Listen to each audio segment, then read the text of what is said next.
Hello दोस्तों, PS class में आपका स्वागत है। आज अपन बीएसटीसी से जुड़ी जो नई अपडेट आई है उसको देखने का प्रयास करेंगे और आपको बताएंगे कि मेरिट कितनी कम गई है और कम जाने से बच्चों को क्या फ़ायदा होने वाला है वो समझने का प्रयास करेंगे। तो आपको पता है कि डीएलडी का रिजल्ट आ चुका है और 377 कॉलेजों में लगभग बच्चों का प्रवेश होना है, जिसमें 26,000 सीटें हैं।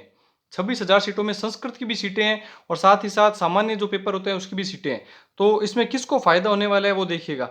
इसमें सबसे पहले तो आपको ये जानना होगा कि 37,000 से अधिक बच्चे तो लगभग 37,000 के बच्चे जो है पिछले साल से मुकाबले 37,000 बच्चे ने अधिक होने के बावजूद भी मेरिट क्या गई है, कम गई है। पिछले साल से 37,000 बच्चे ज़्यादा थे। इस बार पेपर देने वाले बच्चों की संख्या में लगभग 40,000 के आसपास बच्चों की संख्या बढ़ी थी। उसके बावजूद भी मेरिट क्या गई है, कम गई है। कितने प्रतिशत? 1.5% मेरिट कम गई है। और 1.5% का मतलब है बहुत ज़्यादा कम होना है। 1.5% लगभग 9 नंबर की गिरावट दर्ज की गई। पिछली बार जो टॉपर था उसके 89% थे और इस बार टॉपर के 87.5% है।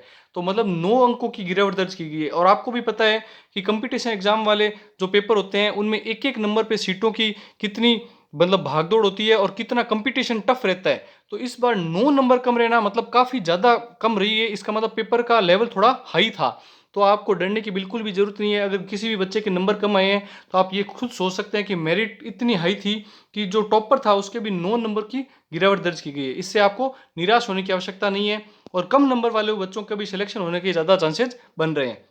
उसके साथ साथ में ये कह रहे हैं कि जो संस्कृत की जो परीक्षा थी ये डीएल बीएसटीसी में जो संस्कृत की जो परीक्षा थी उसमें 4.5% की अंकों की बढ़ोतरी दर्ज की गई है। जो मेरिट है उसमें 4.5% बढ़ोतरी दर्ज की गई। इससे ये भी पता चल रहा है कि जो संस्कृत की मेरिट है वो कैसी रहने वाली है, वो हाई रहने वाली है।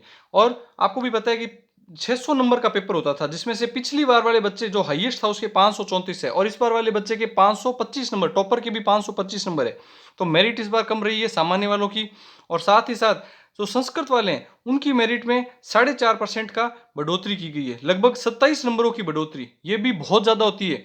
27 नंबर की बढ़ोतरी होना मेरिट के अंदर काफ़ी ज़्यादा मायने रखता है। इससे कंपटीशन बढ़ने के चांसेस बढ़ेंगे। लेकिन फिर भी संस्कृत वालों के कुछ हद तक फ़ायदा होगा, क्योंकि संस्कृत में सीटों की संख्या भी ज़्यादा होती है और पेपर देने वाले बच्चे भी कम होते हैं। फिर भी आपको निराश होने की आवश्यकता नहीं है, क्योंकि 5.71 लाख बच्चों ने फॉर्म भरा था और 5.34 लाख बच्चे ही अभ्यर्थी ही मौजूद हुए हैं। लगभग लगभग 30 से 35,000 के आसपास बच्चों ने पेपर नहीं दिए। ये भी आपके प्लस पॉइंट में है कि 35,000 बच्चे इसमें अनुपस्थित भी रहे हैं लगभग।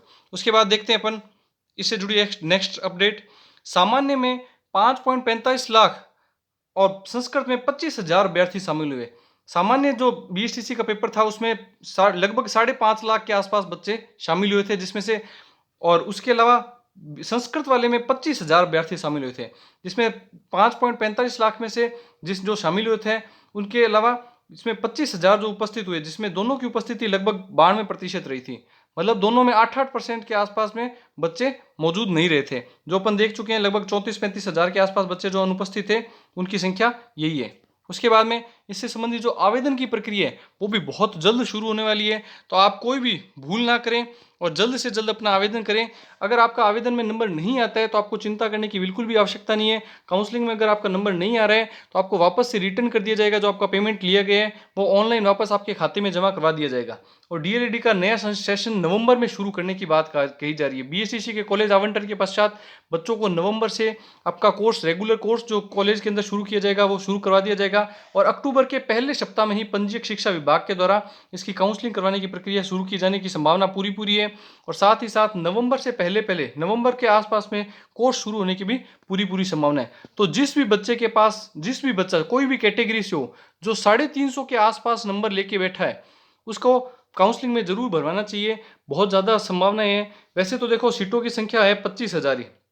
सीटों की संख्या कितनी है? 25 से 26,000 सीटों की संख्या है, जिसमें से भी आप देख सकते हैं कि इसमें 1600 सीटों के आसपास, लगभग 1600 सीटों के आसपास, लगभग 1600 सीटों के आसपास में 25,000 अभ्यर्थी हैं जो कि संस्कृत के हैं। उनके पास सीटों की संख्या है 1600। तो लगभग 15 से 16 बच्चों पे कंपटीशन है संस्कृत वाले बच्चों में।